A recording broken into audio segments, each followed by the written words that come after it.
Welcome to the Irish NFL Show's Week 13 recap, brought to you by QuinnBet. Kieran O'Donovan, Brian O'Leary and myself, Conor Brophy, are live this Monday evening looking back over the weekend's action. That includes the games on Thanksgiving and Black Friday, which already seems like a long time ago, and where we were served up a tasty Turkey Day feast with all the fixins. We still have one game to go at time of recording. The Giants take the short trip to Foxborough to see if they can spring yet another upset on the Patriots. Brian and Kieran Boyle, who's not with us this evening, will be hoping on that one. The Patriots, if they did so, manage to avoid that upset, would be one step closer to a potential number one seed in the AFC. The team currently occupying that spot, though, is the Denver Broncos. They squeezed out yet another one-score win with a clutch play right at the death, Brian. Broncos 27, Commanders 26. This is just what the Broncos do. They do and they don't, I suppose, Conor. Yeah, you're right. They've found a way. It seems to be the common theme to the season to come out on the right side of these really tight games. I know we were kind of joking today in the group and watching clips of various games over the season where they've had walk-off field goals as a walk-off defensive play, but something for me was a little bit different last night. I thought the defense was got at quite severely last night by a Commanders team that we've seen 2 weeks ago. And I know every game in the NFL you take it on its merits for Johnny Giles style, but the Commanders were able to go up and down the field on them for large parts last night. Mariota was good, but also infuriating because he had some dumb plays or critical moments in the game, and yet he's able to spring these huge runs. And even at the end, his 2-point conversion, I'm not sure what the play call was dialed in because he didn't seem to know what he was doing on that particular play. I get what he went for it. It makes sense. I mean, the game was ultimately would have ended in a tie. And for the Broncos, some bright spots, some huge plays like we spoke about today on the blower around the Sutton touchdown and how Nix looks like he's dead to rights and he finds a way to get out in the perimeter. He's on his last leg, essentially. But if you're a Broncos fan, I know Colin, who we speak to on a regular basis, is infuriated as well by Bo Nix's play, the inconsistency. I didn't think he had the best of games last night, despite the numbers being made looked a little bit better. And I'm unsure about Courtney Sutton as well, because his first target in the game was late second quarter. He's supposed to be their marquee wide receiver. I know other players are getting it done. I think they've got a gem in Harvey, the running back. Still not convinced, kind of, despite what we're saying and despite the reality that they may end up being the one seed because of the nature of their schedule versus the Patriots' schedule. I'm not convinced they came up against a team in the playoffs, even at home, at Bills, even if the Chiefs were to get in there, that they won't be, I wouldn't say one and done, but it's hard. I don't know why, but it's hard to get convinced. Maybe it's the nature of all these close games. Well, I was reflecting on this earlier, Kieran O'Donovan. I was looking at the Broncos and thinking, one of two things to me has to be true. Either this is all they have in them, and in which case, to Brian's point, they're probably not going to go very far in the playoffs because they're going to come up against one of the big dogs and they're not going to have enough to get over the line, or else somehow they're playing within themselves. We look at how the Chiefs played last year, and if you squinted your eyes and imagined that this Broncos team were that Chiefs team, you'd go, well, of course they know how to win because they have that, the expression that you use, and it's a great one, that muscle memory. Winning becomes a habit. They just know what they're doing. They know exactly what they need to get done, and when the occasion demands it, they'll step up and they'll find a way through. But the Broncos haven't earned the benefit of the doubt because they're still early enough in their stage of development, and particularly on the offensive side of the ball. We know for years they've had a near championship caliber defense. I don't think there's any doubt that this is a championship caliber defense.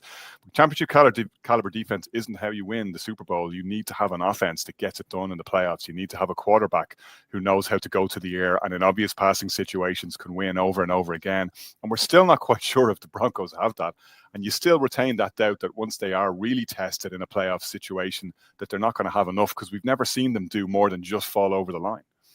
Yeah, and I joked a few weeks ago that, the last Broncos team to win the Super Bowl, where it was a championship caliber defense that brought them all the way, and the offense was nowhere near lights out. But what they did have was a veteran in the quarterback room who was a leader with all that experience in Peyton Manning. So, even though he wasn't vintage Peyton Manning that year, he still was, the guy upstairs and the leader that, that nobody could argue he was. I have to agree with you both. I agree with you, Brian, in that it doesn't feel to me like this is a team that's going to hang their hat on those, on those kind of, the winning muscle memory, and that's going to get them all the way. I do feel like a better team is going to pick them off quite early in the playoffs. I'd be surprised if that didn't happen, whether they're home or away, because it's exactly, ultimately you look at them and you go, has anything actually really changed from last season? We haven't seen Bo Nix move on. We haven't seen the offense evolve. The defense is as good as we ever thought they were, and they've added Dre Greenlaw and Talanoa Hufanga, so arguably they're slightly better. And you can't argue the defense is awesome. Hufanga had, I think, 13 tackles last night. The defense again was okay. I agree with you, Brian. They were able to move the ball, the Commanders, at times at will, but at the same time they had enough big plays to win the game, and it was Benita, Hufanga, and Co that got them over the line. But yeah, no, I just don't see it. And they do have some big games left this season. They have the Packers, and obviously what I'd be hoping will happen that night. They have the Chargers again, don't they? And they have the Chiefs. So a lot of games, a lot of really important games coming up. Now, I mean, we could say the same in every team we mention. Now we're doing that mental calculation all the time, and we're looking at the schedule from now on. But there's no guarantees that they will be the one seed, even if they slip up a couple of times. But they do have the benefit of the fact that everyone else in the AFC seems to be tripping over themselves. I mean, they still really do have a good chance to get the number one seed. But even at that, I feel like they're just not built to go on a big run. But having said that, who is in the AFC at the moment? It's just a strange division. And I heard, I don't know, was it the 33rd team again? Sam Monson was talking about it again today. It was just, he said more so this season than any other season. These perceived, standout teams, they just seem to be tripping over themselves, and there's no great team in the AFC this year. So look, the good thing for the Broncos is that they will think, along with a lot of these other contenders or pretenders, whatever you want to call them, why not us this year? Because there's a very realistic chance that this is the season of why not us. Yeah, absolutely, because we talked about this at the trade deadline, whether you agree with, say, what the Colts did and giving up all that draft capital for Sauce Gardner or not. I love the fact that they decided to push chips into the middle of the table, because, like, Jesus, the way things are opening up, like, you'd be kicking yourself after the fact if other teams fall away, if the Chiefs don't make the playoffs, if one of the Ravens, Bills, or Steelers doesn't make the playoffs. You're like, this thing is opening up. The window is here. Just do it.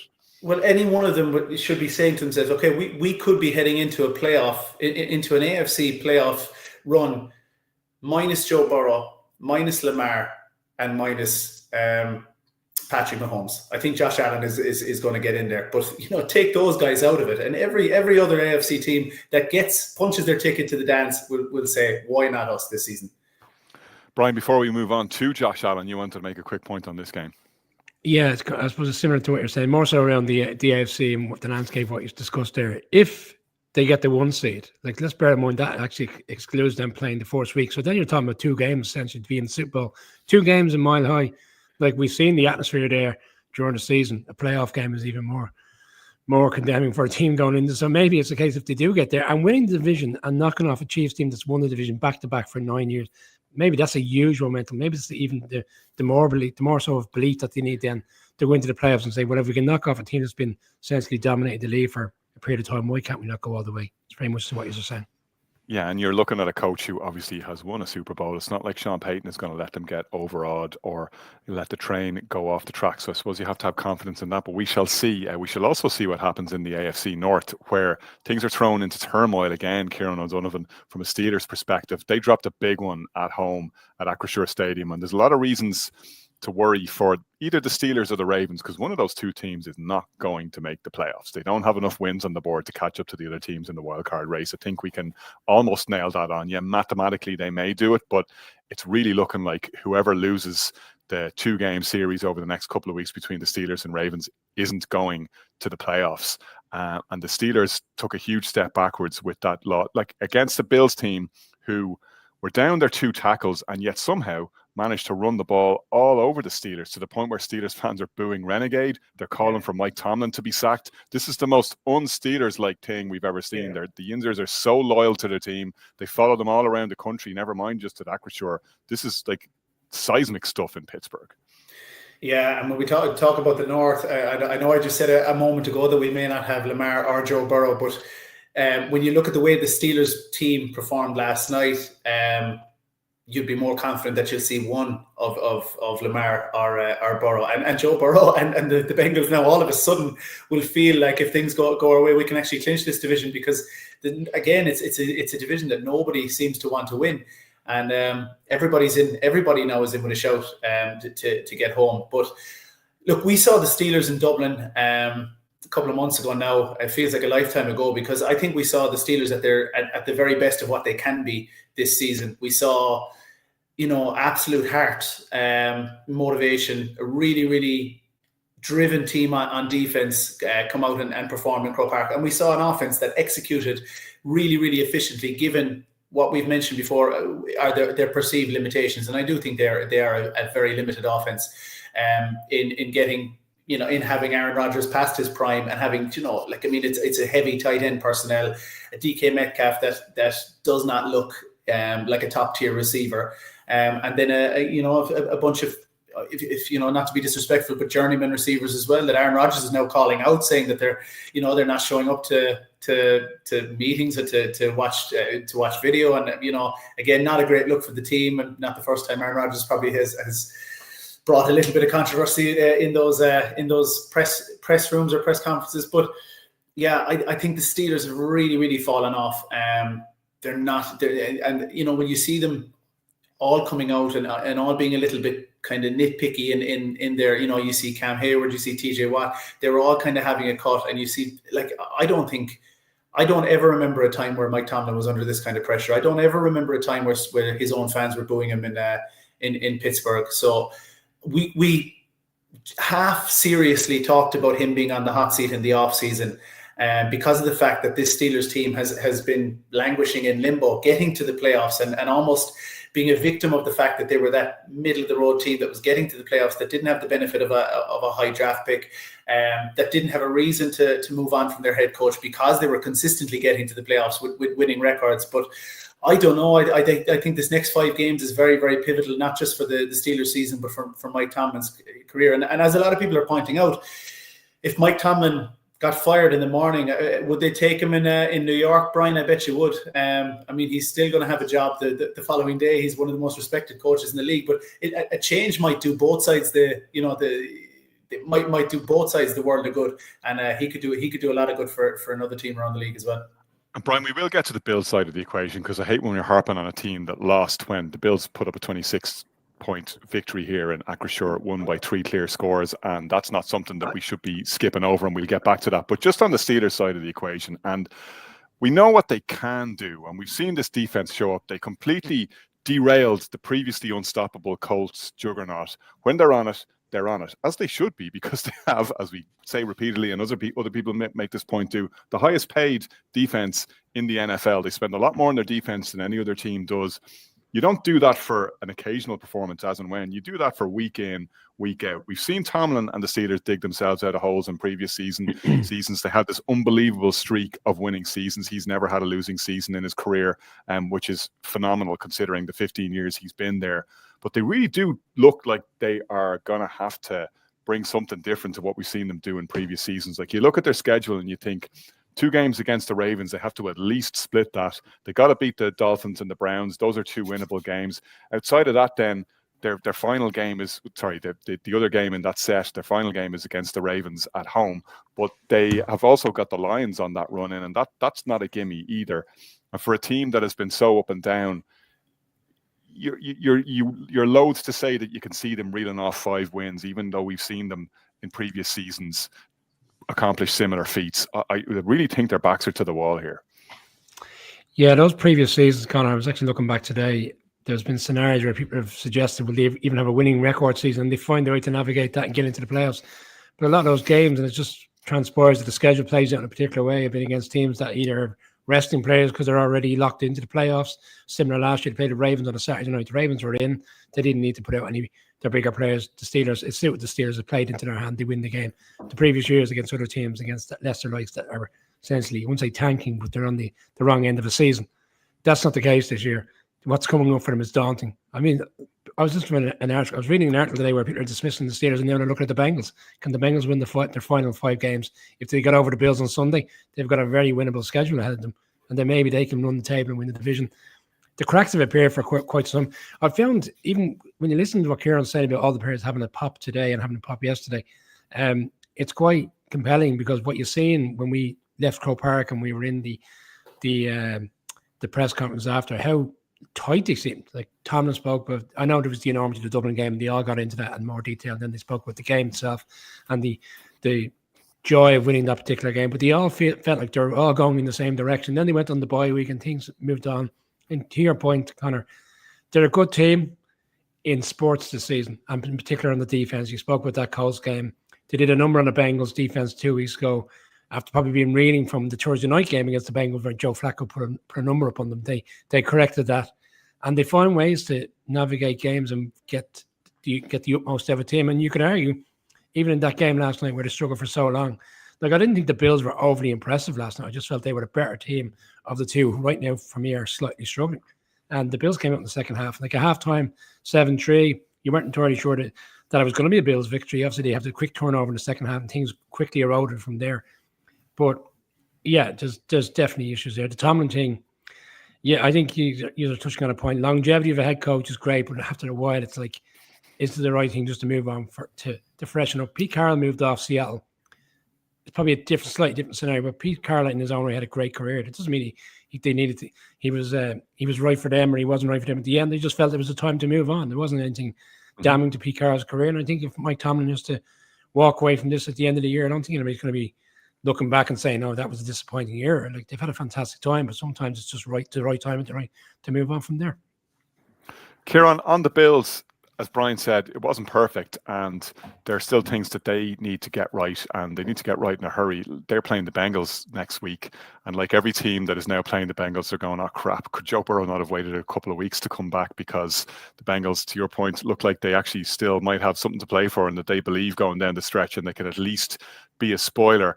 What we did see from the Bills, though, was despite a depleted and makeshift offensive line, a commitments to the run that we've given out about Sean McDermott not having in the past. And James Cook was just sensational. Yeah, and there's been a lot of people clamoring quite simply to let Cook cook, so to speak. And that's what he did last night. They gave him the ball 32 times last night. He finished off at 144 yards, and they dominated the time of possession based on that then, and that was the recipe for success. I mean, you can have all the Josh Allen heroics that you want, but we talked about horses for courses last week. I mean, that's what it was. It was bread and butter. What's going to win us the game? In this case, it was keep the ball, run the ball, and they were able to do it very effectively, very efficiently, and sprinkle that in with a few moments of Josh Allen brilliance. What they won't like is, again, the early turnover. It's just that little bit disconcerting. I mean, he was so good with the ball last year. He made so much progress in terms of protecting the ball, and you just want to, if you're a Bills fan, you just want to see that ball security going into the playoffs. And as I said, I do think they will make the playoffs. It's not a foregone conclusion yet, but yeah, this was I guess business as usual, or getting the job done, whatever term you want to use, just getting another win in the win column and keeping that distance between them and those that are in the hunt. So the Bills, they're too far back, in my opinion, now to take the East, unless you see the Patriots completely capitulate. But they're poised now again to make a run in the playoffs, and then they'll have the same narrative in their mind. Let's just get in there. We may not have to deal with Patrick Mahomes. This could be the year. The touchdown that Josh Allen scored, Brian, which was his 76th rushing touchdown and set him out on his own as the quarterback with the most rushing touchdowns in the history of the NFL, the increasingly prevalent rolling maul. Yeah, the touchdown that was stopped on the 3-yard line, Connor. And we're talking about touch pushes and whether it's going to be removed from the game. I'm finding this even more frustrating. It seems to be more relevant to this season in particular, where players are I can kind of take the running back one where running backs are getting up to speed and then they need a final 2 yards and players are dragging them over the line. That one for me last night was it was a tight one in the sense of it could have easily been stopped as the play's dead, but they allowed it to run and then they drive it into the end zone. And then we'd see other plays. Look, it's a refereeing decision. It's a refereeing aspect we discuss every week where we see certain things one week which are different to the next. And that's, for me, is the inconsistency that we have throughout the league, throughout every season that we talk about the officiating and the rules. But I'm getting a bit bored of it now. Like it's 2 or 3 yards he stopped. Plays dead. You 2 or 3 lads just Brian, we can't have the whole game run by AI. Like, you got to have the humanity in there somewhere. Otherwise, we wouldn't have anything to talk about on Sundays. Like, I mean, I love the fact that the NFL invested in the Hawkeye technology to determine whether the ball is actually close to or at the first We down never marker. see or it not. used, Connor. Yeah, but I saw it used in one of the games last night. But the point I was going to make is it's still up to the referees to spot the ball. So the random human error in spotting the ball, and then you just confirm that by Hawkeye. I love that. It's like an Irish solution to an Irish problem, an NFL solution to an NFL problem. But do you not feel where a play looks like essentially it's dead, and then all of a sudden 2 or 3 players come truck rolling in behind it and Why steamroll shouldn't into the the end referees have discretion over that? You know, like what is forward progress then? So the first time a player runs into an obstacle, he's stopped, and the play should be whistled dead. Like you wouldn't have any decent running plays if that was the case. Well, there were similar ones last week where the play was dead. So therefore, I suppose the point I'm making is it's inconsistent. It's either call it dead or allow every single one of them to go. You're still sore that the Lions or the Giants didn't get that push turnover. If they drive Jackson Dart into the end zone tonight at 4 o'clock in the morning and they win, all bets are off. I'll take it back. All right, let's move on to Chargers Raiders here on. Because you were worried that the Chargers, a team you were hot on at the start of the season, had fallen away. But they managed to get back on track. I say advisedly because, I mean, saying that you beat the Raiders well is like saying you crossed the road at a pedestrian crossing. Like, sure, what else would you do?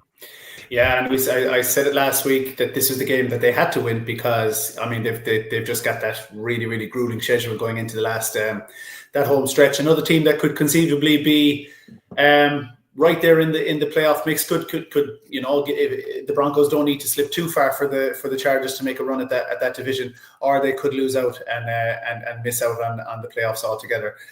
This was the game they had to win. They went out and won it very professionally. Justin Herbert didn't have to be spectacular. Again, he threw a pick. He was under pressure for quite a lot of the night.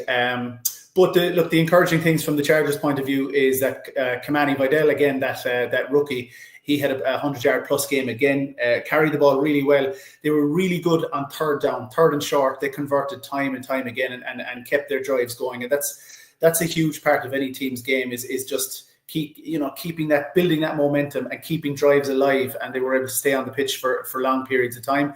Got the ball in the end zone to their stud receivers, Johnson again and Lad McConkey. I think they had 5 sacks as well. Their defense got at it. Khalil Mack got in on the action. I think he had a half a sack against his former team. Max Crosby got home twice, but for the most part, they were able to keep Herbert upright. Probably more due to the fact that they handed it off when they could. I don't think necessarily it was a case of the offensive line getting anything right. They still have that. But again, every week that you get right and that you get over the line, it's another week for Jim Harbaugh to coach them up and get them ready for the bigger game. So it's a game that, as I said, they simply had to win. And that's all you can say is they got the job done and there was no banana skin.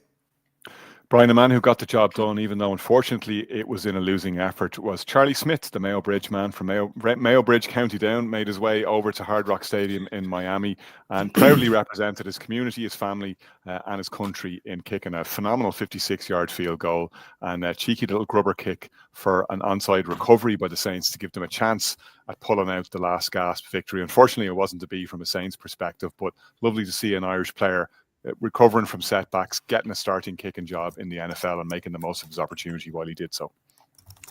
I'm not sure who was more frustrated last night, Connor, the Irish contingent of fans in Mayo Bridge, Irish fans around the country watching Red Zone and ones who tuned into the game hoping to see that opportunity, or himself, Charlie Smyth, on the sideline, because even in the first half when the Saints drove down and then they have that interception, you're wondering, is he going to get an opportunity to kick any particular opportunity? But to see a 56-yard field goal, and let's be fair, 56 yards, it could have been 66. I see someone tongue-in-cheek said, was he hitting from 70 because it was that smooth?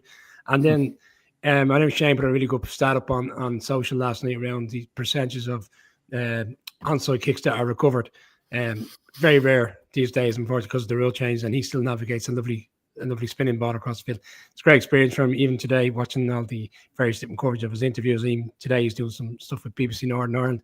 Yeah, look, I think it's only the second onside kick that's been recovered all season. I know there was one recovered against the Bears. That's why I remember. I know you know that one. That's right. Yeah.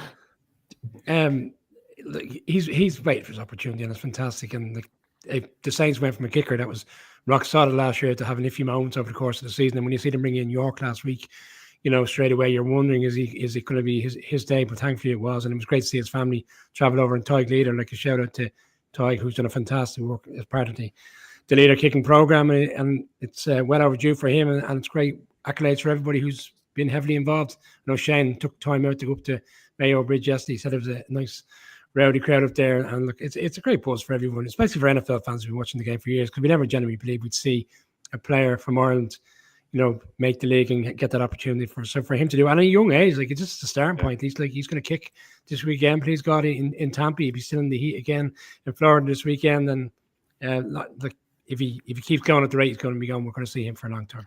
Yeah, and let's not forget that kicking spots open up, and we won't overlook Jude McAtamney, who was kicking for the Giants, unfortunately, who got cut after that tough performance in a loss in Mile High. Spots open up, guys get a second chance, and the most you can do is to take advantage of it with both hands, or indeed your kicking foot when it comes your way. Kieran, you wanted to make a point on Charlie Smyth. Yeah, just very quickly. I think it was last season, his first season, we watched him kick a walk-off field goal in one of the preseason games, and for most people watching, most fans watching a kick in a preseason game is quite insignificant. But I'll never forget how his teammates celebrated with him as if it was an NFC Championship game or a Super Bowl. They knew what it meant to him, but he obviously meant that much to them that they were that happy for them. And we talk about the fine margins when it comes to kicking and how spot on you have to be.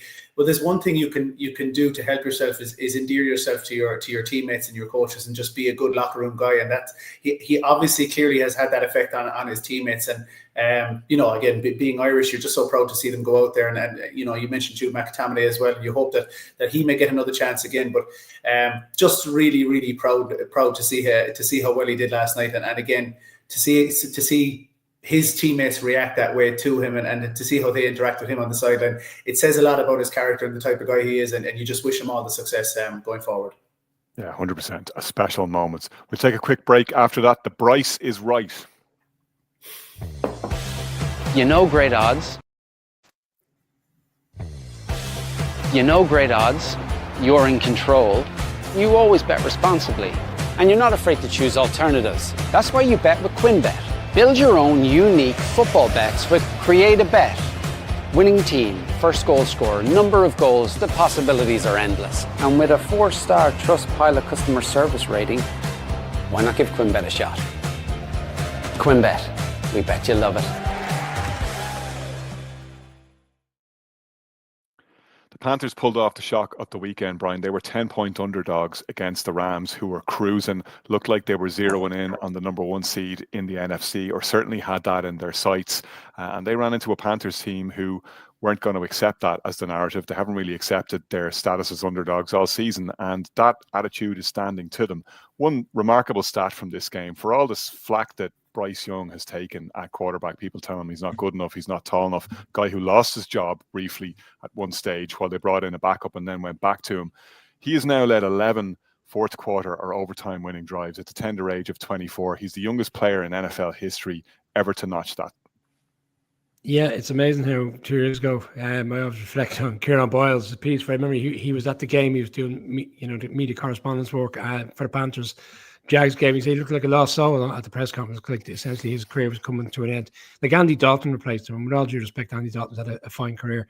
Like when you see a player of his caliber taking over at his stage of his career, you think the writing's on the wall. But something has clicked with his head coach, Connor. And like time and time again, you get a head coach. He came in with a great, reputation. After having such a great time in Tampa in terms of his reputation, and to do what he's done with Bryce Young, like you wonder like what the nature of these rooms and meetings that in which they're having with them, because you talk about a couple of years ago the pressure where the owner wanted Bryce Young, but the GM wanted CJ Stroud. Well, now the owner's he's moved, he's departed the shore since, and he's not there, he's not involved anymore. But these comebacks, and for me, it's strange because it all seems to be happening on home turf. And I know obviously, like it's not like a daunting place to go into Carolina and play. They're winning those games, but yet when they go on the road, we saw last Monday night, completely different situation in San Fran. If they could just get the road performances right, they could they could give Bucks a serious threat here to win this division. The Rams, I don't know if it was they went in and it was complacency, but Matthew Stafford breaks records and he hasn't had an interception. Then all of a sudden, all the wheels come off and he's showing interceptions to beat the van, including the pick six this team are playing. Craig was calling it last just on the instant reaction. This team are playing very much for this head coach, and it's refreshing to see. It goes to show every year, Connor, building your Bears, you never know what's coming because no one saw this team coming. That's why we watch the games, Kieran. You see a guy like Derek Brown interviewed after the game talking about how they were laughing at people writing them off at 1-3 and saying they were going nowhere, and they never believed it. And now they believe in something more. This team believes it's heading to the playoffs, and why would you doubt them? Yeah, the only thing you'll say is that to head to the playoffs, if you feel like in the South you have to win the division, and the Bucks kind of seem to get things right a little bit, but at the same time, the gap is so tight in that division, anything can happen. And they've some big wins against some good teams now. It's not just it's not just middle of the road teams that they've beaten. They've beaten some of the best teams in the NFC and in the league, and they've put it up to an awful lot of teams. Yeah, they've had those. They've had those bad dark days on the road as well. But you have to say that they're. We always say that they're playing for their coach. That's one thing that they have. And towards the end of the season, last season, they've played for their head coach. And you look at what they've added. I think in Ted McMillan, I know all the rookie accolades are going to maybe Warren and Emeka Ibuka for the Bucks, but Ted McMillan is coming up with these big plays in big games, and he looks like he could be a huge asset for a long time for this team as well. And when you have a stud wide receiver like that, it can go a long way to success. And on the other side, then you looking at the Rams. I think it was commentators cursed again from all of us and from every other media outlet out there who had Matthew Stafford as the runaway MVP. I still believe that he hasn't done himself out of that with one poor performance, but it was just. I tend to think with the Rams as well. To your point, Kieran, like you look at their loss in San Francisco, you look at the game they lost to the Eagles, you look at that game, that Panthers game. Yeah, you don't remove the blame completely from Matthew Stafford's shoulders for the pick and for the scoop and score, but at the same time, they've had funky things go wrong for them in those games. They've had a couple of random factors that have contributed to them losing those games. I think the real Rams. Losses are losses, but the real Rams are still formidable on both sides of the ball. And in Puka Nacua, they have arguably right now the best wide receiver in the NFL, with the possible exception of Jackson Smith and Jig. But that one-handed grab he pulls in over Mike Jackson, who had intercepted Matthew Stafford earlier in the game and was having a great game in his own right. I've never seen a guy do that, like catch the ball backhanded and manage to corral it somehow. It was insane. It was unbelievable, and we had 3 contenders for Catch of the Year, all in the one night, and 3 by losing teams, all on the losing team. I think, you could argue which was the pick of them. Brock Bowers won the Burks. They were all incredible catches, and it was unbelievable. Listen, the Rams are not a broken team. They're still, I think, the best team in the NFL. The problem is now there are 3 9-win teams in the NFC West. So as good as they are, they're not necessarily home and homes, even as division winners. I think they're going to get into the playoffs, but it's still that division is it's a sprint to the finish. And we talk about the Seahawks, they don't seem to be going anywhere either in that division for different reasons. But I still think the Rams are as complete an outfit that are out there. And every single week, we have these funny games. Whether it's the Bills or one of these really strong teams just has one of those outlier games where things just go completely wrong for them. It doesn't mean they're broken. It's just the unpredictable nature of the league, and that's why we love it, I guess. And Brian, we talked about how unpredictable the AFC playoff picture is becoming, and the AFC South has just gotten a whole lot more interesting. The Texans come from almost nowhere to suddenly be a threat, and they're another team like the Bengals that teams are now looking at their schedule down the stretch going, oh, why do we have to play them now just when they round into form? We'll talk about the Texans offense starting to shift back into gear with Stroud back at the Stroud-Collins connection working. The Texans with the best double entendre backfield in the NFL in Woody and Chubb. You got to love that. But that defense, Derek Stingley Jr., 28 coverage stops last night, 0 receptions given up. That is the 5th game this season where Derek Stingley has allowed 10 or fewer yards to wide receivers. He is a lockdown corner. You throw at him, it is a no-fly zone.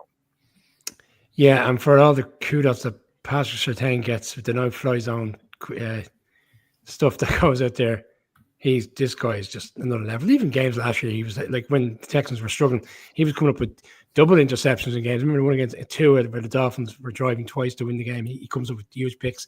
He's locking down every player, and this team are slowly coming to the boil now.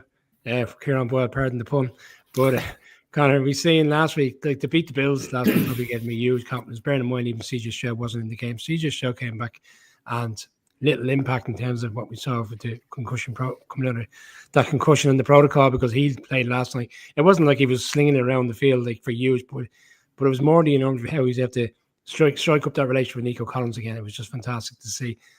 And that defense, you're saying, like, you're in the secondary, you're in division now. They're one game out, and you've got two teams who, one is certainly struggling, and that's the Colts, but the Jags are quietly going about their business as well. So it's a lot of really and this could come in handy down the stretch, and it could go in a number of different ways. But the Texans have the head-to-head over the Bills, who are probably not going to win the AFC East with the best win in the world, and will be in that wild card mix-up. Yeah, and they've also got the scenario now where the Colts are going to play the Jags twice in December. So someone's going to knock each other off there, and they're just coming quietly from the right. They've got a big one next Sunday night. Chiefs on the road. Like, whoever loses this game on Sunday, you can wait and argue this is the season done and dusted. This will be the final hammer, I imagine, if the Chiefs were to lose on Sunday. And right now, would you bet against them? Because in fairness to the Texans, over the course of the last 3 or 4 years, they've always played really well when they've gone into Arrowhead. Haven't necessarily come out the right side of the result, but have always kept it very close. So it wouldn't surprise me if they were to win on Sunday. For right now, for a team to where they were earlier in the season to where they are now, D'Amico Ryan just turned this thing around. It's magnificent. The Colts not quite heading in the opposite direction, Kieran, but there are concerns there that they have run out of the sort of steam that was propelling them to win after win earlier on the season, where their offense was the best offense in the league. They've been grounded now a couple of times in recent weeks. We mentioned what the Steelers did to them. The Texans did something similar now, holding them below 20 points. You're not winning any playoff games playing like that. You might get to the show, but you're not going to do anything unless you can figure it out quickly. Yeah, and I saw a static, and I forget the exact figures, but the difference in the Colts record when Jonathan Taylor gets a touchdown versus games that he doesn't score a touchdown is striking. You need Jonathan Taylor to be firing, and you need him to be scoring to win the game. It's as simple as that. I also see people wondering whether the fact that Daniel Jones is now playing very. I mean, he hasn't been terrible, but he's been mediocre. Let's put it that way. But he's dealing with a fracture in his leg, I think, and you're wondering whether we should be patting him on the back and saying well done for grinding it out, or wondering whether it's holding them back in any way. No, they've turned into over the last couple of weeks quite an ordinary looking team, and you talk about playoff repercussions. There's an awful lot there's an awful lot of swings and roundabouts to come. That as Brian mentioned, the 2 Colts games versus the Jags are huge. But one team that now will have a huge interest in this division is the Chiefs, because if the Chiefs, you mentioned the Chiefs, if they get over the Texans, you remember that traffic jam ahead of them is full of teams at the moment that have the head-to-head over the Chiefs. So the Chiefs will all of a sudden become the biggest Jags fans in the league, because if the Jags can go and win that division and the Chiefs can beat the Texans, then they now have the head-to-head over the Colts and the Texans. So huge repercussions across the AFC. From this division for the Chiefs, and that just goes to show how much the Chiefs are living in my head now, rent free. I'm doing my Chiefs maths every week to say how can we get them out? How can we move them out of here? Brian, let's talk about the Jags. We've mentioned them a couple of times there in that conversation. They won 25-3 at the weekend. That's their third on the bounce now. We had been talking about whether Trevor Lawrence is actually Liam Cohen's guy, Trevor Lawrence's own mediocre performances, the lack of a connection with Brian Thomas Jr., who doesn't seem to be the same player that he was last year, and the various struggles that they've been having. Nothing succeeds like success, though. You're now 8-4, you're top of the division, and they can think about things differently to the way they could 3 or 4 weeks ago, as potentially going to the playoffs as division champions. Yeah, I said last week that Kieran Ball has been quite down on them. Not that we necessarily were having a ding-dong on the show, kind of, but I was saying there's also the conversation where if we're lauding enough for Broncos winning these tight games continuously, well, haven't the Jags done that recently? Having coming out the right side of 2 overtime games, back to an overtime victory in Vegas, an overtime victory in Arizona. I mean, that stands to the team. Yesterday, I think, was impressive by the nature of the fact that they got the business done early. Like, we knew by halftime that game was effectively over. And we've seen the Jags team, even a couple of years ago, where they were going to be going towards the playoffs, they lose in that kind of similar circumstances in Tennessee. And people probably looked at that yesterday and said, this could be a bit of a trap game for them. They haven't been playing at the level which people may expect in that region. But I thought it was refreshing to see them come out yesterday, get the job done, and start to focus on this Sunday. Kieran is going to be in attendance on Sunday for us, so it's a huge game. But right now, you're looking at the division, and despite the Texans, upward trajectory, I'm still very keen on this Jags team. I picked them at the start of the season, and I think they're a sneaky good team even to get into the playoffs. I think the fact that they've even beaten the Chiefs shows us that they can go and beat the better teams. People will probably suggest now it's not the Chiefs of old, but we're talking about the Broncos beating certain teams. I'm feeling that confidence. I think if the Jags can get in, they can do damage, but I think go all the way. Not sure. Kieran, on the Titans side of the equation, they now look likely to have the number 1 overall pick in the NFL for a second season in a row. We did hope from their perspective that there would be some entertainment this season and we get to see Cam Ward show some of what he can do, but really it's been a very frustrating time for them, and particularly they'll be looking across the league and wondering about the wisdom of letting Mike Vrabel go as he completely turns around the Patriots in his first season. It's a long way back for the Titans, who are now in this position that the Jaguars were not that long ago, where they have the number 1 overall pick a couple of seasons in a row. It's rebuild time. Yeah, and this is what we said at the very start of the season.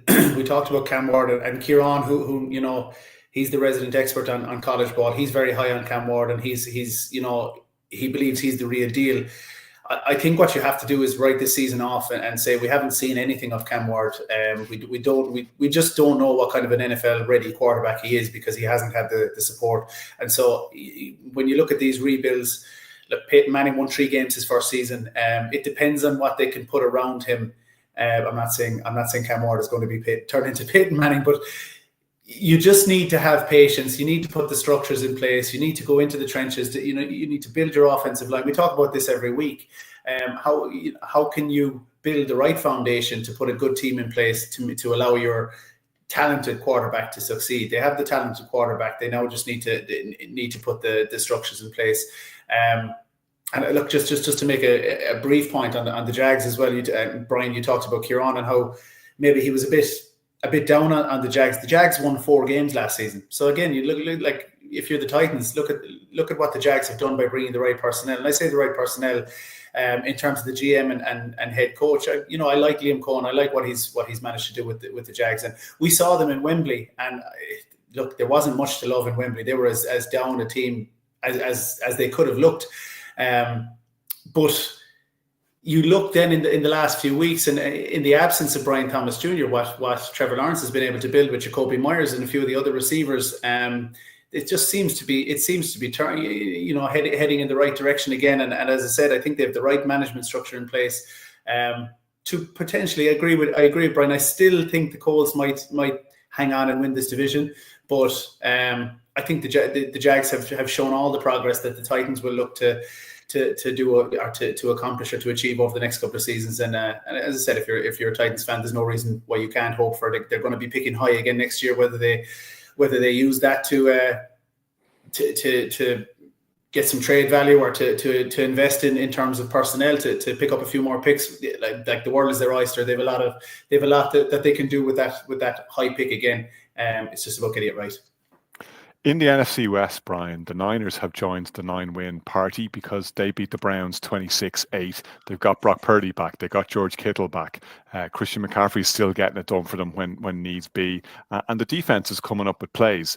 The Browns, on the other hand, whether or not Shedeur Sanders is the guy, just really struggle offensively, and they're putting their defense under way, way too much pressure. And the Niners are only too happy to capitalize on that. Yeah, it was a really difficult day for the Browns. I felt this was coming. I think we all selected the 49ers to win this. I think Shedeur Sanders had that great game last weekend against the Raiders, but it's a different level when you're coming against the 49ers defense. 49ers defense that, Conor, you spoke about a couple of weeks ago, it looks like the 49ers defense of old. Like Salah's back, defensive coordinator, he has that spring and a step on the sideline. All the players like galvanized coming over to him, celebrating with him. It kind of feels like that team we saw a couple of years ago. I won't lie, and the 49ers faithful will love this. I've had a punt on the 49ers today for the Super Bowl. 22-1 with our partner QuinnBet. I just think it's standing out. They're now a game behind. They're slowly going about their business. Offensively look secure. Again, Jennings, wide receiver, Kittle's playing well. Purdy slowly coming back to what we've seen in the past. And when you've got McCaffrey there and they get into the playoffs, we spoke about it a couple of weeks ago, they're a dangerous outfit. And again, to the point I made about the Jags putting away a Titans team, this is what the 49ers needed to do yesterday. We saw a couple of years ago, remember me, you were kind of traveling back. They lost this game early in the season to the Browns. They let that one slip. There was a conversation about the adverse weather conditions yesterday maybe impacting on the game. Didn't transpire that way. And once that wasn't the case, Nick, we all knew inevitably where the 49ers are, where they're going. They're one game behind in the division, and everybody's lauding up the Rams and the Seahawks right now. I think they'll be looking at this way. Which they've still got to play a few of these teams, and it's not against the Rams. A possibility the 49ers could win this division. Interesting. Kieran, the 49ers still have to play the Bears down the stretch as well. That game now looking like it's going to have serious ramifications in two different divisions. Let's get to some of the Thanksgiving football, though. Your Packers looked very impressive in beating the Lions in the first game on Thanksgiving. Best performance by Jordan Love so far this season? At least the best performance since they beat the Lions the first time around. Yeah, best performance, most encouraging performance as a Packers fan, I guess, that we've been looking for the last number of weeks. And I think more so than Jordan Love, who's, to be fair to him, he has done very well with what he was given in terms of play calling and in having to deal with the drops that were taking a lot of yards off his stat sheet. But I think best game that Matt LaFleur has called in the season, and he put a lot of the probably unnecessary criticism or the unnecessary heat that was on him and the people questioning his role as the head coach, whatever about play caller. But he put a lot of that to bed with a really gutsy performance. And I think the difference between the two teams was the Packers were, in their aggression and going for it on fourth down on multiple occasions, they were successful. Whereas Dan Campbell and the Lions, they did what they normally do, which was go for it on fourth down. They just didn't. They couldn't make it happen. It was still a tight game. It was. It went down to the wire. It wasn't a hammering by any stretch of the imagination. I don't think the Packers exerted any kind of dominance over these teams. This is a tight division. Again, it's going to go down to the wire. We're all, they're all looking up at the Bears now. How does that feel, Connor? Are you feeling the pressure at the top? Well, yeah, let's talk this time next week and we'll see how I'm dealing with the pressure. I've already said in the WhatsApp group I'll be going shirtless, Ben Johnson style, on the show this time next week if the Bears do manage to beat the Packers in Lambeau. But let's see whether that transpires or not. What it has done is put the Lions under pressure, because the Lions have some tough games as well over the next couple of weeks. And they still have the Cowboys. I don't envy any team that has to play the Cowboys between now and the end of the season. Let's talk Cowboys then, Brian. Yeah. Sorry to cut you off, Kieran, because the Cowboys are going to be a problem potentially down the stretch for a lot of teams. They have the bit between their teeth. They're starting to get things together defensively. One of the things that I've enjoyed most this season was watching that battle between Dak Prescott and Steve Spagnuolo. And Prescott's ability to read a defense is like almost Tom Brady-like at this stage. Like, he just knows what he's doing. He's playing at an elite level. Question over Dak has always been, well, will he get it done in the playoffs? He might actually have a chance to prove people wrong this season the way the Cowboys are playing right now.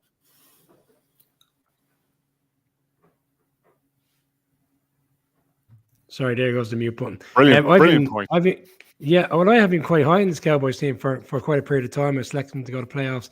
But to your point, Dak looks a different player this year. He's come on leaps and bounds, and it doesn't seem to phase him there. Like with previous games, I made the point in our instant reaction on this particular game, the fact that he threw an interception early in the game. In years gone past, that would have got to him immediately, and we would have seen the game spiral out of control. That wasn't the case. I don't know whether it was because it was so early in the game, but he put that to the back of his mind, came out with a really efficient drive on the next drive, and they got the touchdown. But some of the plays in which he's making, where he's putting the ball at times to CeeDee Lamb, when you've got CeeDee Lamb and Pickens, it's a huge help as well. But yeah, he just seems like the more mature quarterback this year, and he's kind of playing up to that contract in which he feels he was fully warranted. This Cowboys team, they're a sneaky team, Connor. Like they're going the right way. They got the Lions on Thursday. It's not against the Rams. A possibility they could beat this Lions team. I said last week as well that Matt Eberflus, despite all the criticism he's got since he went in there, bearing in mind they were saying a defensive coordinator could be relieved of his services, not even within a year of losing his job as the head coach.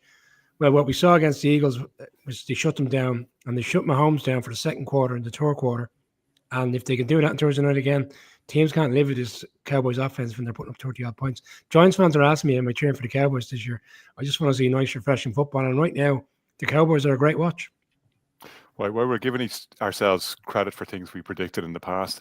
I told you the Bengals would beat the Ravens. I told you Joe Burrow had the Ravens number. Nobody else believed me, but Joe Burrow is back, and if he can play like that every week, the Bengals are going to be a problem too, Kieran. Yeah, and as I said, they're still in it by virtue of the fact that the NFC North is just a shambles this year. That I don't know, is any team going to get to 10 or 11 wins? It's just they're all tripping over themselves.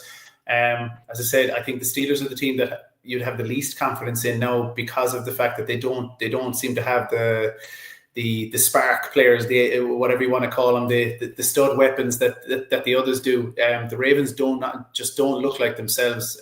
They just again.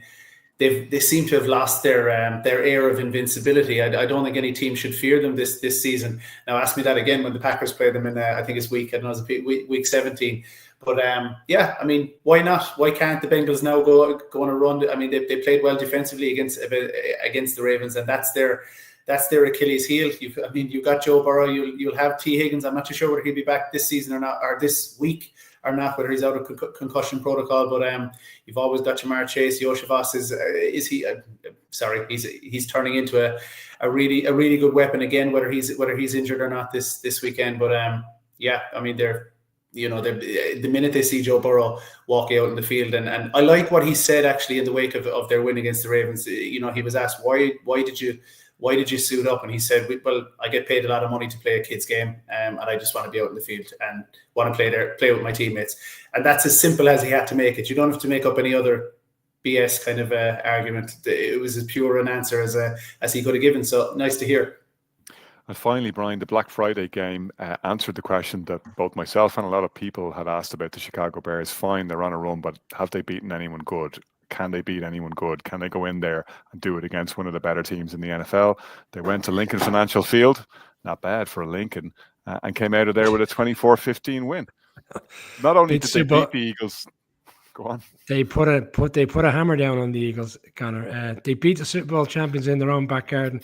And you've got two running backs going for 100+ yards. It was arguably one of the most dominant performances we've seen this season. The Eagles have been up and down throughout the course of the season. We've spoke about if you get on the right side in terms of putting them behind the 8 ball early, the pressure ramps up. The crowd were very into it for all the wrong reasons. The crowd were getting on top of the head coach. I felt like Ben Johnson's school Sirianni. I know Sirianni's won a Super Bowl, but the doubts are out for him. Get yourself the entitlement of an Eagles fan. I mean, win the frickin' Super Bowl last year, and their team still leading the NFC East, mind you, and it goes slightly against them in one game, and they're all booing and calling for Kevin Pachulo to be fired. Oh, boo-hoo-hoo. We could all deal with the problems that the Eagles have. Did you see the lovely moment between the father and son, where the son was flipping the bird at the team, and the father was giving him a hug like he was the proudest dad that you've ever seen? They were down by a touchdown. Was at halftime? I can't recall the exact score, but they weren't down by 10-3 at halftime. 10-3 at halftime. They're getting the ball to start the second half, and the crowd are booing like bananas. Like, what are you talking about? You could argue you haven't even delivered one, real moment in the game whatsoever. And you're only down by a touchdown at halftime. What's the problem? Just Super Bowl champions should be able to deal with these type of situations and adversity, but they're not dealing with a team that, for me now, struggles in these type of games because of the nature of what we discussed time and time again. The Bears are starting to understand the nature of how to win these games, get over the line in difficult situations. Thankfully for the Bears, it wasn't a difficult situation. I thought the touchdown to come out was fantastic, and it was great to see 3 tight ends in the end zone celebrating, Connor. And I'll let you finish it with you're not going to take your top off tonight, no? No, I told you I'd take it off on Monday if the Bears win at Lambeau, which is a big if. Sets up a massive game, though.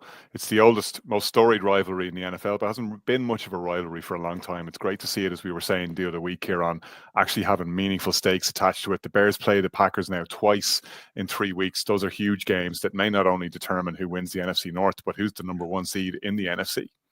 Yeah, absolutely. And as a Packers fan, looking at the Bears, I think the Bears have quietly become one of the scariest prospects in the league. And respectfully, like you're looking at them now, saying if the Packers can split those 2 games and hope they get a bit of help from somebody else, I think you'd be happy enough with that. I think to aspire to winning both of those games is a tall order. But look, Yeah, I mean, they're all in there. They're all in there with a fighting chance, and it's a really tight division. But we've talked about the Bears and their offensive line time and time again. There was this one lovely moment in that Bears game the other day where it was Cole Kmet went as if he was going in motion, came across the field, and all of a sudden checked his run at the very end, threw a key block, and just opened up a wide open lane. I can't remember for which running back, but it's just that offensive line is just so nailed on this season. They're just a joy to watch. So hopefully that's not the case this weekend. Yeah, well, as we've been saying, the pressure cooker this weekend in week 14, it's all over the place. It's in the NFC North, it's in the NFC West, it's in the AFC North, it's in the AFC South. It's all going on. We've got all those games to look forward to, and we'll preview them on Wednesday and Thursday for you. We've got the AV Club in the meantime, but we'll be back live on Thursday evening with our week 14 preview on the Irish NFL Show.